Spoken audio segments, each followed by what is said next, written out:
Kajing patsang ano speaker ya kajing syong darbar matanga singi tengah po kha arwaji kamshim lapan huan wat yaki MLA jogasan kongres ru.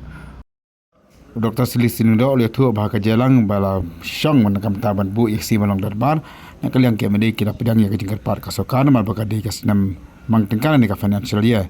Nai layak kot ru ba lara komunor dan kikam nakaliang speaker on petenglan ni on penjalan ya kajing syong darbar katnu poru. Ni kai ka balik mata singi kamshim malong kembali kot. Hakabawat habau badan orang tiru man penidak yau speaker dan kalian yang speaker shym pedang dan shym burom ya kini kajeng penidak OMLA kan nongkram. The number of days allotted is too short for the full budget session.